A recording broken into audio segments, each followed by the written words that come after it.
Good morning dear students. आशा करती हूँ आप सभी स्वस्थ एवं सुरक्षित होंगे। बच्चों, कल हमने क्लास में आपकी भाषा माधुरी की पुस्तक में दिए गए पाठ 2 से संबंधित प्रश्न उत्तरों का दोहराव किया था। आज हम आपकी भाषा अभ्यास की पुस्तक में दिए गए प्रश्नों का दोहराव करेंगे। तो आप सभी ने पहले भी पढ़ा है, आपने इन पंक्तियों को ध्यानपूर्वक पढ़ा होगा क्योंकि आपको ऊपर दिए गए वाक्यों में से संज्ञा शब्द छांट कर लिखने थे। तो आपने लिखे होंगे विट्ठल, पिता, सरदार, मुंबई, देश, पटेल। प्रश्न नंबर 2 है, इनमें से वे संज्ञा शब्द छांट कर लिखिए जो किसी व्यक्ति या स्थान के विशेष नाम हैं। आप स्थान का नाम या व्यक्ति का नाम, ये मुंबई स्थान का नाम, विट्ठल और पटेल व्यक्तियों के नाम। आप सभी जानते हैं जिस संज्ञा शब्द से किसी वर्ग के सभी प्राणियों, वस्तुओं या स्थानों का बोध उसे जातिवाचक संज्ञा कहते हैं, जैसे पिता, देश। और जिस संज्ञा शब्द से किसी विशेष व्यक्ति, स्थान या वस्तु के नाम का बोध हो उसे व्यक्तिवाचक संज्ञा कहते हैं, जैसे विट्ठल, मुंबई, सरदार। प्रश्न नंबर 3 दिया गया है, नीचे दिए गए चित्रों के आधार पर जातिवाचक और व्यक्तिवाचक संज्ञा लिखिए। नदी एक जातिवाचक संज्ञा शब्द है, आपको व्यक्तिवाचक लिखने हैं। आप किसी भी नदी का नाम लिख सकते हो, गंगा, यमुना, सरस्वती, सतलुज, रावी, ब्यास, किसी भी नदी का नाम लिख सकते हो। पेड़, किसी भी पेड़ का नाम, आम का पेड़, सेब का पेड़। आदमी, किसी भी व्यक्ति का नाम, राम, श्याम, मोहन, सोहन, अमर, रमन। लड़की, किसी भी लड़की का नाम, सीता, गीता, राधिका, वंशिका। इस प्रकार गांव का नाम, भड़ोली, बजौरा, नदौन। इस प्रकार आप किसी भी गांव का नाम लिख सकते हो। प्रश्न नंबर 4 है, नीचे दी गई वर्ग पहेली में से उचित संज्ञा शब्द छांटकर वाक्य पूरे कीजिए। आपको इस वर्ग पहेली में से संज्ञा शब्द छांटकर वाक्य पूरा करना है। डैश सदा कीचड़ में ही खिलता है, अर्थात कमल। फूल के साथ कांटे भी होते हैं। राहुल ने गेंद ऊपर उछाली। भवन पर रोशनी की। भारतीय सेना ने विजय प्राप्त की। मुझे लीची खाना अच्छा लगता है। इस प्रकार आप वाक्यों को उचित शब्द का चयन करके पूरा करेंगे।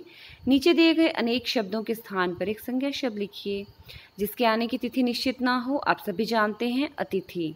जो भारत में रहता हो, भारतीय। जहाँ छात्र रहते हो, छात्रावास। नगर में रहने वाला, नागरिक। एक माह में होने वाला, मासिक। इन वाक्यों को ध्यानपूर्वक पढ़िएगा। मैं आगे पढ़ना चाहता हूँ, मुझे पढ़ने की अनुमति दे दीजिए। मेरे आने के बाद तुम चले जाना। देश उन्हें लौह पुरुष के नाम से याद करता है। वह दिन आया। जो वाक्य आपने पढ़े उन वाक्यों में से मोटे काले शब्दों को छांट कर लिखिए। कौन कौन से थे मोटे काले? मैं, तुम, मुझे, उन्हें, मेरे, वह। तो जो शब्द संज्ञा शब्दों के स्थान पर आते हैं उन्हें सर्वनाम कहते हैं। वे सर्वनाम शब्द होते हैं, जैसे मैं, तुम, वह, उसका आदि सभी सर्वनाम शब्द हैं। प्रश्न नंबर 7 है, नीचे दिए गए अनुच्छेद को सही सर्वनाम शब्दों से पूरा कीजिए। आपने ये पहले किया है, इसलिए आप एक बार इसे ध्यान से पढ़िएगा और देखिएगा कहाँ पे कौन सा सर्वनाम शब्द हम प्रयोग में ला सकते हैं। एक दिन खुश होकर पेड़ ने चिड़िया को 2 फूल दिए।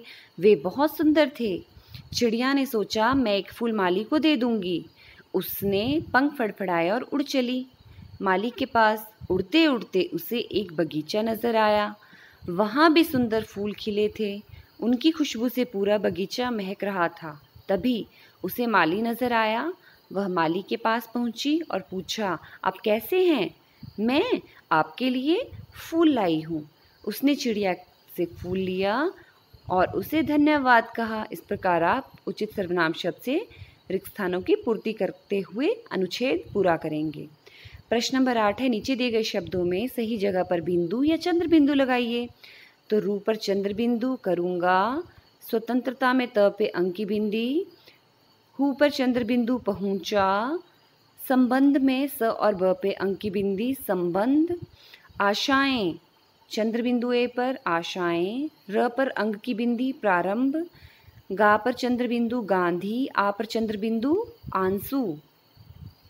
प्रश्न नंबर 9, नीचे दिए गए शब्दों के बहुवचन रूप से वाक्यों को पूरा कीजिए। आंख का बहुवचन रूप क्या होगा? आंखों। मेरी दोनों आंखों में जलन हो रही है। कहानी का बहुवचन रूप कहानियाँ। नानी मुझे कहानियाँ सुनाती हैं। परीक्षा, परीक्षाएं। राहुल की परीक्षाएं चल रही हैं।